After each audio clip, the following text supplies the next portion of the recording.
NRI life நீங்க இத பார்க்குற ஆடியன்ஸுக்கு ஒரு ஷார்ட்டா சொல்லணும். என்ஆர்ஐ லைஃப்னா, அங்க வந்து ஃபாரின்ல வந்து யாருனா கண்ணாடி போட்டுன்னு சுத்துறது, அதெல்லாம் அதுவும் இருந்தது. இல்லன்னுலாம் சொல்ல மாட்டேன். ஆனா எங்களுக்கு இன்னொரு சைடு இருந்தது. அந்த காசு எப்படி வந்துச்சு? இன்னைக்கு ஏதோ ஒரு வேலையில இருக்கிறோம், இல்ல ஏதோ பிசினஸ் பண்றோம். அது செகண்டரி. ஆனா அந்த ஸ்டூடண்ட் ஃபேஸ்ல வந்து ஊர்ல இருந்து காசு வாங்காம எப்படி சர்வைவ் பண்றது?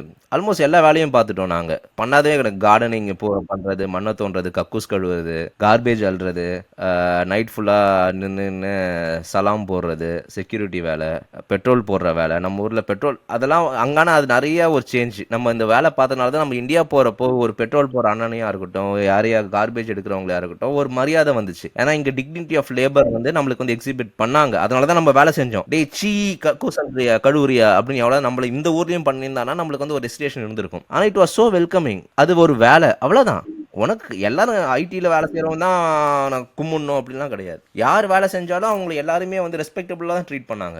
ஸோ அந்த ஒரு லேபர் டிக்னிட்டியை வந்து நான் கற்றுக்கிட்டேன். இந்தியாவுக்கு போனாலும் பெட்ரோல் போட்டால் அக்கா கிட்ட தேங்க்ஸ் அக்கா அப்படின்ட்டு போவேன். என்னப்பா ஒரு மாதிரி நம்மள யாரும் அவன் பைத்தியக்காரன்ற மாதிரி பார்ப்பாங்க. But that's a way to say அப்படின்ற மாதிரி இருந்துச்சு எனக்கு. என்ஆர்ஐ நீங்க சொன்ன டாபிக் சரியான டாபிக். இப்ப பாலச்சந்தர் நீ இப்ப ஒரு என்ஆர்ஐ, நம்ம எல்லாருமே என்ஆர்ஐ தான். இப்ப நீ என்ன பண்ணிருக்க? இப்ப வேலை பார்க்கும்போது என்னென்ன வித்தியாசம் உனக்கு இருந்துச்சு? ஒரு கேஸ் ஸ்டேஷன்ல நீ நிறைய பேரை பார்த்திருப்பல. ஸோ டக்குன்னு சொன்னீங்கன்னா நான் வந்த டைம் ஒரு 16-17 வந்து நம்ம ஊர்ல obviously the internet speed is not great. இங்க வரும்போது அந்த இன்ஃப்ராஸ்ட்ரக்சர் வந்தவொடனே பாக்குறேன் அப்படி இருந்துச்சு இன்ஃப்ராஸ்ட்ரக்சரோட அந்த ஸ்பீடு கீட்லாம். செகண்ட் வந்து இதுல வந்தவனே ஏன்னா பீங் அ நோவாய்ஸ் லைக் நம்ம ஊர்ல சுத்தி இல்ல எனக்கு இதை இங்க ரெஜிஸ்டர் பண்ணி ஆகணும் பாலச்சந்தர். சொல்லுங்க. நீங்க என்ன வீடியோ பாத்தீங்க? அந்த வீடியோ எல்லாம் வந்து பஃபர் ஆகாம இந்த ஊருக்கு வந்தோடனே உங்களுக்கு குஷி ஆயிருச்சு இல்ல? கண்ணதாசன் ஒரு பாட்டுல சொல்லியிருக்காரு, உள்ளத்தில் உள்ளதுதான் உலகுன்னு. நீங்க உங்க உலகத்தை வந்து நீங்க அப்படி வச்சிருக்கிறீங்க. அந்த வச்சு என்ன பாக்காதீங்க, நான் வேற அப்படி நான் சொல்ல வர்றது நான் உங்க புரிஞ்சுக்கிறேன். நீங்க சரிடா, நீ சொன்னது எப்படி மலுப்புன பாத்தியா? உள்ளத்தின் வச்சு கண்ணதாசினே காரியம் முடிஞ்சுட்ட. நீ பார்த்த வீடியோ அவர் சொன்னாரு சொல்லியிருக்காரு, உள்ளத்தில் உள்ளதுதான் உலகம் கண்ணான்னு.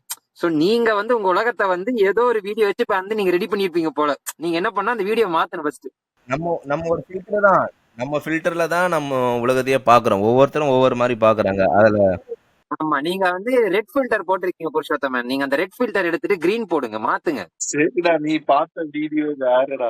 சரிடா, நீங்க அந்த வீடியோ பாக்கல. ஓகே. சோ என்னன்னா இப்ப அது ஒண்ணு. நெக்ஸ்ட் வந்து நம்ம ஊர்ல வந்து சும்மா ஒரு ஓரமா நிக்கிறது கூட இடம் இருக்காது. ரோட்ல நீங்க வந்து நின்னீங்கன்னா நான் கண்டிப்பா எவனாவது இடிச்சிருவான். ஏன்னா ரோடு வரைக்கும் கடை இருக்கும்.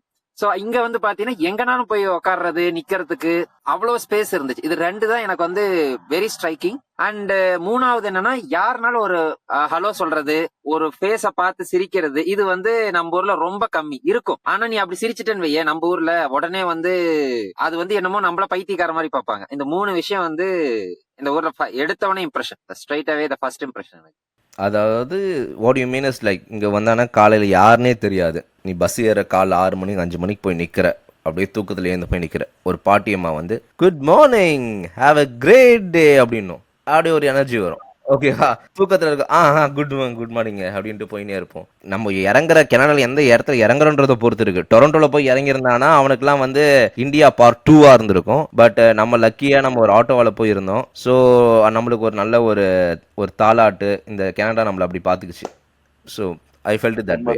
ஒரு நல்ல பீப்புள், குரூப் ஆஃப் பீப்புள். எங்க கிளைமேட் வெதர் எல்லாம் வந்து ரொம்ப ஹார்டா இருக்கோ அங்க பீப்புள் ஆர் நைசர். ஒரு ப்ராடர் டெம்ப்ளேட்ல வைக்கணும்னா ஐ குட் சே தட். நம்மளுடைய வின்டர்ஸ் நம்ம வந்து ரொம்ப சிவியர் வின்டர்ஸ் எல்லாம் இருந்துச்சு ஆட்டோவால.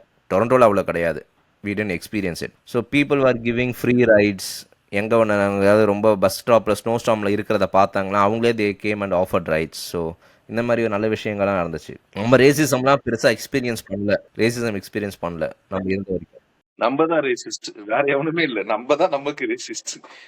நான் என்ன மச்சான், எனக்கு ஒரு விஷயம் இங்க ரொம்ப பிடிச்ச ஒரு விஷயம், அது ஒரு ஈஸியா ஒரு நம்புறானுங்களா இல்லையான்னு தெரியல, ஆனா மூஞ்சில அந்த ஒரு நம்பகத்தன்மை வந்துடும். இப்போ ஒருத்தன்ட்ட பேசுற ஒரு 5 ரூபா ஒரு குடுறா இந்த மாதிரி ஆயிடுச்சுன்னா அவன் கொடுத்துருவான் எடுத்து நம்ம வந்த டைம்ல எல்லாம். இப்ப பஸ்லயே கூட டிக்கெட் எடுக்காம உள்ள போனா கண்டக்டர் பார்த்துட்டு இல்ல ஏறிக்கோ அப்படின்னு சொல்லுவான். அதெல்லாம் ரொம்ப புதுசா இருந்தது. ஆமா. இப்போ ஒரு பாட்டிமா வந்து Yeah. என்கிட்ட ஒரு கேஸ் ஸ்டேஷன்ல உட்காந்து நின்னு பேசிக்கிட்டு இருக்கோம். குடும்ப கதையெல்லாம் சொல்லுவோம். இப்ப நம்ம எல்லாம் கடைக்கு போனோம்னா நம்ம பெருசா பேச மாட்டோம்ல. நம்ம கதை அது நம்ம ஊர்ல இருக்கிற கூட்டத்துக்கு காசை கூடுறா ஆமா. உள்ள போட்டு பில்ல தூக்கி அடிச்சுட்டு போயிட்டே இருப்பாங்க. அதெல்லாம் வந்து ரொம்ப ஒரு நல்ல விஷயமா இருந்தது இந்த கனடா வரும்போது.